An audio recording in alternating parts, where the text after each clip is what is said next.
तो आप सभी विद्यार्थी का स्वागत है आपके अपने चैनल AK क्लासेस में। तो आज के इस वीडियो में हम लोग पढ़ने वाले हैं कक्षा 10 बिहार बोर्ड परीक्षा 2026 के लिए most VVI important objective question पढ़ेंगे और यह सामाजिक विज्ञान का टॉप VVI ऑब्जेक्टिव क्वेश्चन है। अगर यह VVI ऑब्जेक्टिव क्वेश्चन आप सभी विद्यार्थी पढ़ लेते हैं तो आपके फाइनल बोर्ड परीक्षाओं के पेपर में 100% आपसे सॉल्व हो पाएगा सभी क्वेश्चन 2026 के पेपर में, क्योंकि आज के इस वीडियो में हम लोग 2017 में पूछे गए जितना भी क्वेश्चन है सोशल साइंस सामाजिक विज्ञान का VVI ऑब्जेक्टिव, वह सभी ऑब्जेक्टिव के इस वीडियो में हम लोग कवर करेंगे। तो इस वीडियो को प्यारे विद्यार्थी शुरू से लास्ट तक जरूर देखकर अपनी पढ़ाई पूरी कर लीजिएगा, ताकि आपके 2026 पेपर बोर्ड परीक्षा में सॉल्व हो पाए आसानी से सभी क्वेश्चन। तो चलिए आज का क्लास स्टार्ट करते हैं और सभी महत्वपूर्ण ऑब्जेक्टिव क्वेश्चन को पढ़ते हैं। उससे पहले आप सभी विद्यार्थी से एक रिक्वेस्ट है कि आप सभी विद्यार्थी इस चैनल को सब्सक्राइब कर लीजिए और वीडियो को एक लाइक जरूर करके अपने दोस्तों के पास जरूर शेयर कर दीजिएगा।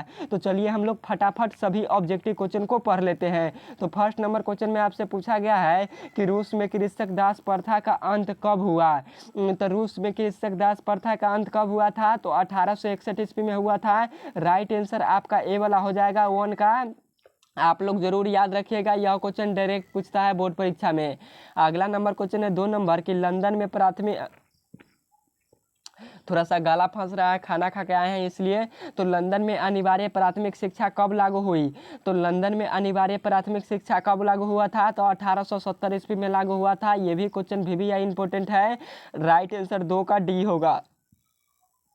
अगला नंबर क्वेश्चन है 3 नंबर की निम्नलिखित व्यक्तियों में से कौन रंग भेद के विरोधी नहीं थे। तो निम्नलिखित व्यक्तियों में से कौन रंग भेद के विरोधी नहीं थे, तो जेड गुड्डी नहीं थे। 3 का राइट आंसर डी होगा। अगला नंबर क्वेश्चन है कि बिहार में संपूर्ण क्रांति का नेतृत्व निम्नलिखित में से किसने किया था। यह भी क्वेश्चन इंपॉर्टेंट है। तो बिहार में संपूर्ण क्रांति का नेतृत्व निम्नलिखित में से किसने किया था, तो जयप्रकाश नारायण ने किया था। राइट आंसर 4 का डी होगा, जयप्रकाश नारायण ने यानी JP नड्डा ने। और आपको क्वेश्चन पूछता है कि पटना के हवाई अड्डा का नाम क्या है, तो अंतर्राष्ट्रीय जयप्रकाश नारायण अंतर्राष्ट्रीय हवाई अड्डा है। क्वेश्चन पूछता है कि बिहार में छात्र आंदोलन का नेता कौन है, तो जयप्रकाश नारायण है। लोकनायक किसे कहते हैं, तो जयप्रकाश नारायण को कहते हैं। फिर क्वेश्चन बोर्ड परीक्षा में पूछता है कि बिहार में छात्र आंदोलन कब हुआ था, तो 1974 ईस्वी में हुआ था।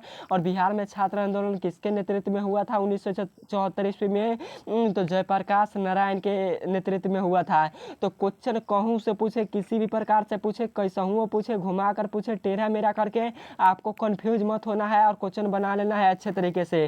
तो यह वीडियो आपको कैसा लग रहा है आप लोग कमेंट करके जरूर बताइएगा कि यह वीडियो कहाँ से देख रहे हैं और यह क्वेश्चन सभी आपको किस तरह का लग रहा है। 5 नंबर क्वेश्चन में पूछा है कि निम्न में से कौन प्राथमिक क्षेत्र कहा जाता है। तो निम्न में से कौन है जो प्राथमिक क्षेत्र कहते हैं, तो कृषि क्षेत्र को प्राथमिक क्षेत्र कहते हैं। कृषि क्षेत्र के अंतर्गत कौन कौन सा आते हैं, तो मछली पालन, मत्स्य पालन, मुर्गी पालन, बकरी पालन, यह सभी के सभी क्या आते हैं, तो कृषि क्षेत्र के अंतर्गत आते हैं, यानी प्राथमिक क्षेत्र के अंतर्गत आते हैं। फिर क्वेश्चन पूछता है द्वितीय क्षेत्र किसे कहते हैं, तो औद्योगिक क्षेत्र को द्वितीय क्षेत्र कहते हैं। द्वितीय क्षेत्र के अंतर्गत कौन कौन आता है, तो कारखाना आता है, उद्योग आता है, यह सभी के सभी औद्योगिक क्षेत्र यानी द्वितीय क्षेत्र के अंतर्गत आता है। फिर क्वेश्चन पूछता है कि बैंकिंग किस क्षेत्र के अंतर्गत आता है, तो बैंकिंग आता है सेवा क्षेत्र के अंतर्गत यानी तृतीय क्षेत्र के अंतर्गत, और सेवा क्षेत्र को तृतीय क्षेत्र कहते हैं। तो यह क्वेश्चन सभी आपको याद कर लेना है बाबू। एक भी उदाहरण दे देगा और पूछ देगा कि बैंकिंग जो है वह किस क्षेत्र के अंतर्गत आता है, तो सेवा क्षेत्र के अंतर्गत यानी तृतीय क्षेत्र के अंतर्गत आता है। No confuse, no doubt, no problem, आपको याद रख लेना है। अगला नंबर क्वेश्चन है 6 नंबर के भारत का केंद्रीय बैंक कौन सा है। तो भारत का केंद्रीय बैंक कौन सा है, तो आपको याद रखना है भारत का जो केंद्रीय बैंक है वह रिजर्व बैंक ऑफ इंडिया है, जिसे आप लोग RBI कहते हैं। और भारत में जो मुद्राकृत नोट जारी करने का अधिकार किसे है, तो यही रिजर्व बैंक ऑफ इंडिया का है। रिजर्व बैंक ऑफ इंडिया का मुख्यालय कहाँ है, तो मुंबई शहर में है। कहाँ है, तो मुंबई शहर में है। रिजर्व बैंक ऑफ इंडिया का स्थापना कब हुआ था, तो रिजर्व बैंक ऑफ इंडिया का स्थापना 1 अप्रैल 1935 ईस्वी में किया गया था। ये भी आप लोग याद रखिएगा, यह सभी क्वेश्चन आते हैं बाबू आपके बोर्ड परीक्षा में। अगला नंबर क्वेश्चन है 7 नंबर की बाढ़ क्या है। तो बाढ़ क्या है, क्वेश्चन देते हैं आप लोग जरूर याद रखिएगा। तो बाढ़ क्या है, तो बाढ़ प्राकृतिक आपदा है। अब क्वेश्चन पूछेगा कि सुखाड़ क्या है, तो सुखाड़ प्राकृतिक आपदा है। सुनामी क्या है, प्राकृतिक आपदा है। भूकंप क्या है, प्राकृतिक आपदा है। भूस्खलन क्या है, प्राकृतिक आपदा है। आप कहिएगा कि भूस्खलन क्या होता है, तो भूस्खलन वो होता है जो पहाड़ी चट्टानें ढह कर, यानी आप क्या होता है, तो ढह कर भड़कने लगता है। यानी आप लोग जाइएगा पहाड़ी इलाकों में तो पहाड़ क्या होता है, टूट टूट कर गिरने लगता है, तो वही होता है भूस्खलन। तो वो भी है हमारा प्राकृतिक आपदा। और आपको जो भी हम बताए हैं याद रखिएगा। और सुनामी जापानी भाषा का शब्द है। और सुनामी कब आता है, तो सुनामी समुद्र में अचानक कंपन या लहर के कारण आता है। तो आपको क्या करना है, याद रखना है। और मानव जनित आपदा क्या होता है, जो मानव के द्वारा घटित हो उसे मानव जनित आपदा कहते हैं। जैसे महामारी फैलाना, रेल दुर्घटना, सांप्रदायिक दंगा, आतंकवाद, यह सभी के सभी मानव जनित आपदा है। और थोड़ा सा खाना खा के आए हैं इसलिए बफरे हो रहा है ना, तो बाबू हम अच्छा तरीके से पढ़ाते हैं। अगर जो विद्यार्थी मेरा क्लास रेगुलर करता होगा ना, उनको पता होगा कि हम किस तरह से पढ़ाते हैं। बिल्कुल एक क्वेश्चन से हम आपको पढ़ाते हैं, एक क्वेश्चन से 4 से 5 क्वेश्चन, 7-8 क्वेश्चन तक पढ़ा देते हैं। इतना कॉन्फिडेंस के साथ हम बोल रहे हैं आपको। तो प्लीज़ प्यारे विद्यार्थी पढ़िए एक क्लासेस के साथ, आपको बेहतरीन रिजल्ट मिलेगा फाइनल बोर्ड परीक्षा 2026 में। और यह सभी क्वेश्चन लड़ता है।